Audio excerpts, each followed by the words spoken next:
What is going on, guys? Welcome to Grego's TV Daily Rewind. This is where we go back and we can give you the past 7 days of tech news videos in one single video. And we covered so much information. Galaxy S23 Ultra, Galaxy Z Fold 4 and how it's breaking in different areas of the phone and what you need to do and how to fix it and potentially get past all of that. We talk about the new Pixel Fold that will be coming out and so much more. So enjoy this week. And we'll see you in the next one. We've got an absolute massive tech news story today. It's coming from Front Page Tech. It's all about the Google Pixel Fold, and we know a lot about it and what it's going to look like, and it's a beautiful looking phone. And I would be hard pressed to bet that I'm not going to switch over to that when it comes out and drop the Z Fold 4 like a bad habit. Let's just go into this. So here it is. Here is the Google Pixel Fold that is going to come out from Google, their folding device, which will be a huge competitor to the Galaxy Z Fold 4. I'm gonna go through a bunch of these photos, but here's like it, halfway closed, halfway open, the back, the front, the side, all that stuff. You can see right there. You can see obviously one of the big things about this is going to be the camera, and the camera cutout does look kind of similar to a Pixel 7 Pro. A little bit different, but you can now expect that the cameras on this are probably, we've heard Pixel 5 cameras. No way, especially when you hear the price in just a moment. The Pixel Fold phone will be an expensive device and will have very high-end cameras. I would guess, because we don't know fully exactly what, definitely at least Pixel 7 Pro, if not better. I'm gonna go with better after, again, you hear the price on this device. Also, when you see on here, here's a front look at the phone when it's closed. You can see there is a camera cutout at the top. You can see the bezels that go around the phone on the front. Again, you can see the G logo there. You can see it's made of glass and aluminum all the way around. So very premium feel to it. Here's a look at the phone when it is open. And one major thing that you don't see on there is a camera. At least physically, when you're looking at these, you don't see one on top of the display. And there's also, I can now say that there's not one under the display either. The camera is actually in the top right of the bezel when the phone is open. It's a 9 megapixel camera, so that when you do have it, you can take pictures. It just won't sit under there, meaning you're gonna get good photos when this thing is open, which is a blessing, especially when the Z Fold 4's camera is garbage on that under display camera. Also, when you see it open, it looks very wide. That was a rumor we heard. It looks very wide. I don't have exact dimensions for you in terms of what size the display will be, but it's supposed to be, anyway, this could be wrong, but it's supposed to be, when it's open, smaller than a Z Fold 4, but wider and not as tall. So take that with what you got. Something more akin to an Oppo Find N tablet, whatever, phone tablet, whatever you want to call it, folding phone. So think of that phone. Then you also can see the bezels going around at the bottom. You see USB-C. There are a speaker at the top and the bottom of this phone. So it does have stereo speakers on the phone, which obviously you would expect that. Here's a side view of the phone. So on the right-hand side of the phone, you get volume buttons and a power button. That power button does act as a fingerprint sensor. So the fingerprint sensor, just like the Z Fold 4, will be the power button, which is awesome. I'm very happy to hear that. Here's a top-down look at the phone. You see the camera does stick out a bit, but you put it on a case, it's gonna be absolutely fine. It also looks super premium in this. It also comes in 2 colors, chalk and obsidian, AKA black and white for the colors. And I am just so excited about this phone. All right, so release date, you're looking at May 2023, and that's also when the Pixel tablet should come out, so it should launch with the Pixel tablet. And the price of this Pixel Fold, $17.99. We were hearing that it might be lower, but it doesn't look like they're going that route. And I don't love to spend money, but at the same time, when folding phones, I want them to be amazing. I want them to be spectacular. And with a price like that, you're looking at something spectacular. You're looking at great build. You're looking at great cameras. You're probably looking at a really great display. You're looking at a great design. You're looking at a fantastic device and something that's gonna totally compete with the Galaxy Z Fold 4, and it's gonna be super smooth. The Pixel 7 Pro is still, for me, the smoothest experience on any Android phone. It's smoother than an iPhone too. It's so freaking smooth, and that's a pleasure to use. So I cannot say, I can't even talk. The story of the day has to do with the Pixel 7a. We've been talking about this phone for a little bit. As you know, the 7 and 7 Pro are already out. The 7a usually comes out in the beginning of the summertime. So you're probably looking at this phone again coming out somewhere in 2023. And it's usually their budget line, but it carries over some of the technology and features of the previous high-end generation of phones. For instance, the Pixel 6a has the Tensor G1 processor, which is the same processor that's in the 6 and 6 Pro. And then some of the other technology is a little bit older, but ultimately, you get this phone. This is a lot of people, including myself, budget phone of the year for 2022. And 2023's Pixel 7a will probably be everyone else's as well when it comes out. Because, we've been talking about it, so some of this information was rehashed, but just to go through it again, Yogesh Brar saying, according to rumors, Pixel 7a is getting some serious upgrades. 90 hertz OLED panel, so you're gonna get a fairly smooth panel on that when you cycle through your information, your feeds and all that stuff. New Sony IMX sensor, both front and rear.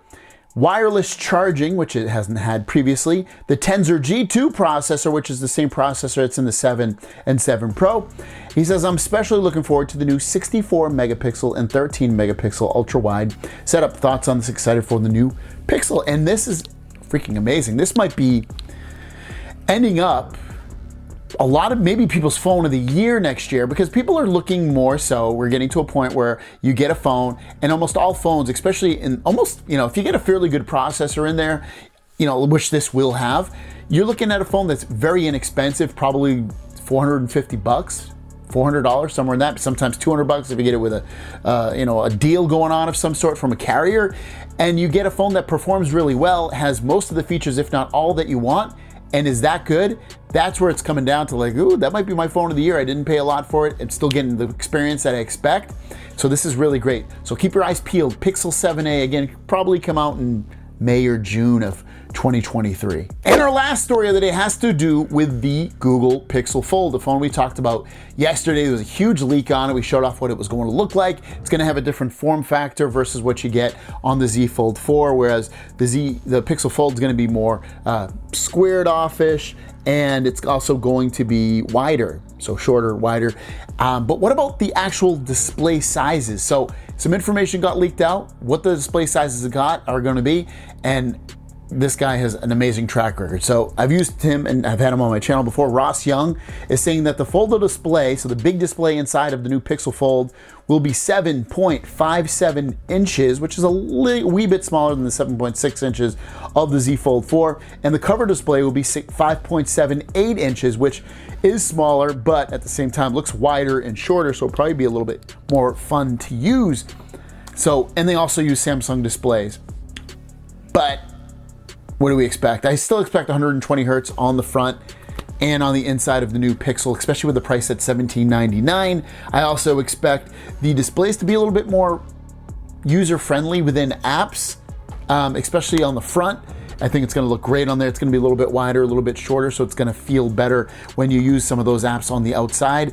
And then otherwise, you're going to be looking at a big giant display that's fatter and a little bit shorter than the Samsung one. So I'm totally looking forward to this. I've been saying it for a while. This could be the phone that rips me from the hands of my Pixel Fold, Galaxy Z Fold 4. Let's get into the news. We got one story today, well, kind of two, but it's about the Galaxy S23 phones, and they're really maxing out and giving the whole entire world something to be pleased about. So the latest that's coming out about the Galaxy S23, and this kind of definitely being confirmed at this point because Qualcomm's having their event right now, is that the moment for European users has arrived. The European version of the S23 series is confirmed to use the Snapdragon 8 Gen 2, and it has a high frequency version exclusive to Samsung, and the score for it, 1504 on the single core, 4580 on the multi-core score. So it sounds like Samsung's getting a maybe slightly amped up version of the Snapdragon 8 Gen 2 versus its competitors, so that they can get a little bit better performance out of this processor. This processor is a freaking crazy beast of performance, but you know, using it day to day, you will not notice a difference, I would assume. It's really gonna be in the game. You get some extra frames per second. That's really gonna be what it's about. But what is the 8 Gen 2 against the 8 Gen 1 Plus and the 8 Gen 1? Well, here is a chart that breaks things down. And if you just look at it super quick, you probably wouldn't notice a whole hell of a lot of different changes in here. There are some changes, obviously. The CPU is a little bit different in terms of the cores that it has and all that. It's still 4nm processor, 4nm process all the way across. GPU is now an Adreno 740 with ray tracing, so graphics are gonna look even better if ray tracing games are compatible with this processor. Beyond that though, you're also looking at RAM that's gonna go to, instead of just being LPDDR5, it's gonna be LPDDR5X. So you can see the speeds are increased, 4200 megahertz versus 3200 megahertz. Storage is up to UFS 4.0 compatible. Still 200 megapixel camera compatible, shutter lag 3x, all those different, you can see all the different megapixels that it's compatible with. Up to 8K 60 frames per second, which is an increase over the 8K 30 from the past.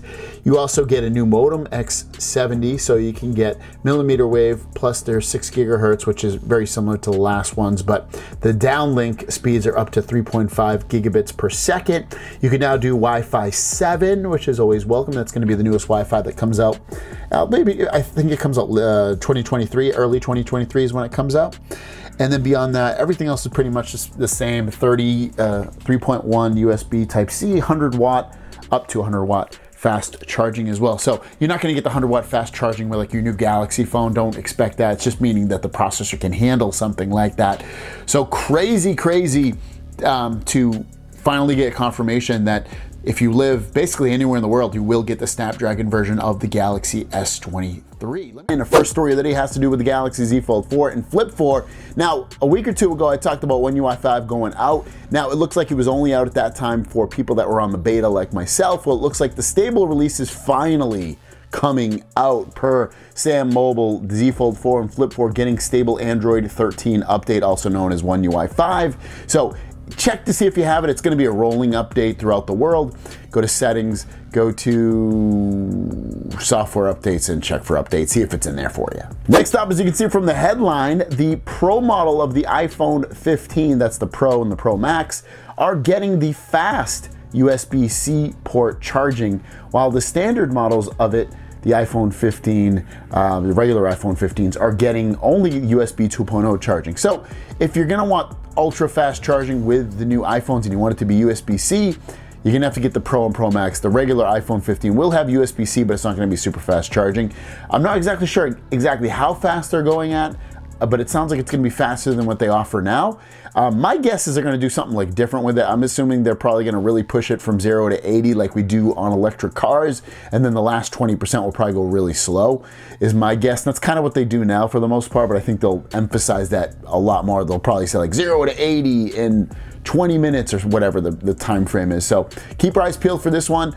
Fast charging and USB-C coming to the iPhone 15 Pro and Pro Max. We've been talking about the Pixel Fold for the last few days now, and a little bit more confirmation has come out about the Pixel Fold and the design of it overall, because Fold by Google over on Twitter has said the Pixel Fold that popped up in Android 12L matches the recent render presented by John Prosser, also from Front Page Tech. And when we take a closer look at this, the picture on the left is that of the Pixel Fold that popped up in images for Android 12L, and then on the right is the render that Front Page Tech created. So you can see very close, and that screen looks so wide. I cannot wait to try this baby. Come on, few more months, actually 6 more months. And our last story of the day is a bit of a little cool bit. If you're a Genshin Impact fan of gaming and you love your Samsung products, well, there is a branded Gen Impact Galaxy Buds 2 Pro line of earphones, and then also there is the Galaxy Z Fold 4 version of Gen Impact Edition, and it comes with all kinds of like stickers and cases and wallpapers and all kinds of different things that you can get with this. I'm not a big gamer, especially of Gen Impact, but I know it's a really popular game. I believe this is in Korea only. I could be wrong, but ultimately it is somewhat out there, and I guess you could try to import it somehow. Our first story, a little bit weird, a little bit cool, and I actually match with the green what we're going to be talking about. Why? Because the company we're talking about is Subway, you know, like the sandwich shop, the place that's all over the world now at this point. Well, they have a new vending machine that has AI built into it. It's actually kind of cool, and I would definitely want to try this out. So the stories come in from the Business Insider, and they're saying that Subway is selling pre-made sandwiches from AI fridges, artificial intelligent fridges, which say it can also hear and talk and answer your questions. This is what it looks like right here. You see a beautiful machine with subs in it and drinks and chips and all kinds of goodies, subs made fresh daily. Subway says it plans to roll out some more smart fridges which can understand speech and sell pre-made sandwiches. It installed its first one on a college campus in September with extremely positive feedback. Subway says like its grab-and-go counters, the fridges are designed for places like airports and hospitals. I think this is pretty cool to be able to talk to a machine. I don't know if I'd really need to talk to a machine, but if I could just be like, hey, give me a turkey sub, and it already had my credit card, or I had to put my credit card in or something, or tap it or something. That's amazing stuff. Only thing I'd be worried about, they're made daily, but as you know, as sandwiches get older and older throughout the day, they are definitely not as good as when you first make it. So kind of cool. What do you think? I thought I'd pick up the story, kind of slow tech news day, but kind of interesting at the same time that you can actually talk and it understands you, and you can kind of almost have a slight conversation with a Subway vending machine. Last story of the day is about the Samsung Galaxy S23 Ultra. Now, the Galaxy S23 Ultra, we know some things about this so far. It's basically keeping a very similar design. It's going to have very similar, I guess you could probably say some of the specs are different. Some of them are the same. You can new updated cameras in there, but overall a very similar type of phone. Well, what about the fingerprint sensor? One of the bigger things on here. Has it changed at all? Well, it looks like from Ice Universe's tweet that the S23 Ultra protective glass here, what we can see, we can find that the area of the S23 Ultra ultrasonic fingerprint sensor remains the same, which is consistent with the S22 Ultra. So you're probably looking at the same exact fingerprint sensor that's in both of these, which it already works pretty well right now. So that's overall, if it's not a bad thing. It's definitely better than years past.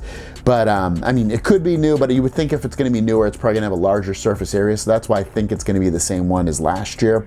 And I know it would be nice if we could get to a point with these fingerprint sensors where you could kind of just put it wherever you want on the screen instead of having to be in a specific location. That would be really cool. Obviously, it's a completely crazy different technology, and it would probably make the phone fatter or something because you'd have to have something that encapsulates the whole entire display. Story of the day is if you've been waiting to get a Galaxy Z Fold 4 and you want to get it for less than $500 and you have a fairly recent phone, you can do that right now. If you have a Galaxy Z Fold 3 or an S22 Ultra or a Note 20 Ultra, any three of those phones, you can upgrade to the Galaxy Z Fold 5 for $500. Now, after tax, it will push you over $500.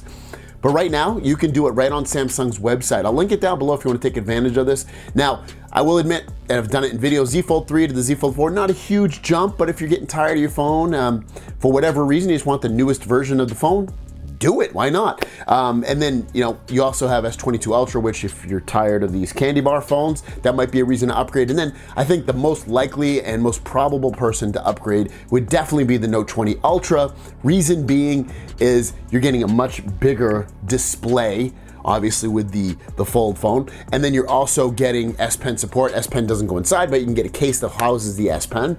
And then also beyond that, you're also just getting a completely different device in general. So I think that would be the main three things to take away. Better camera should be part of it as well. Better performance, all that kind of stuff. Check it out, link down below. And our last story of the day is more of a telltale signs of what to say. So this guy's phone, I found this article on Reddit, his Galaxy Z Fold 3 should still be under warranty, is broken because it looks like a little bit of speck underneath the display. And Samsung will not fix it. They're saying, hey, it's your fault. And he's like, it's not my fault. And he's asking for advice on Reddit. And if this happens to you where, you can tell that, something weird's going on in the display and there's no other physical damage on the phone, then it has to be, most likely, the phone's fault and not your fault. So basically what they said is, it's kind of what I just said right there, but basically, if you have damage on the screen, and it seems like, and there's like a speck underneath or some kind of thing going on in here, and there's no other physical damage anywhere else on the phone, say that. Say like, how, don't you think that if I was having, if my phone had a broken screen in some way, it was like a speck that caused all this damage on the display, that it would be other physical damage on the phone or massive damage or a huge cracked display or something like that, showing that it isn't my fault or it is my fault. That's what he's trying to say right there, and that's a really smart thing to do. And then also try to escalate it.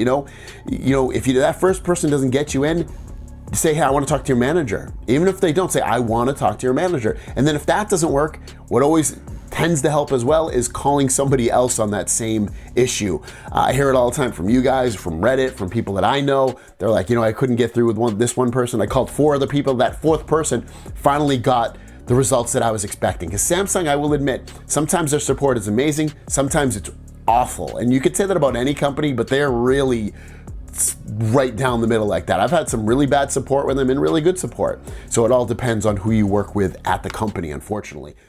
This story comes from Max Weinbach, who is a journalist, a leaker, a person of information, a social influencer, and he has put out a tweet talking about his Galaxy Z Fold 4 and the display and what's going on with it.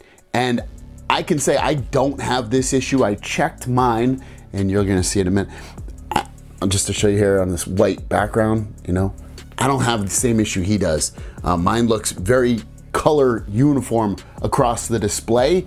So let's check out his tweet. So this is what his tweet says. It says, getting this discoloration along my Fold 4 hinge. He means like the indent on the display.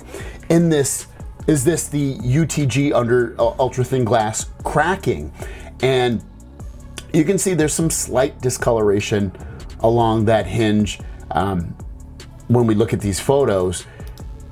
And again, I don't have any of this at all.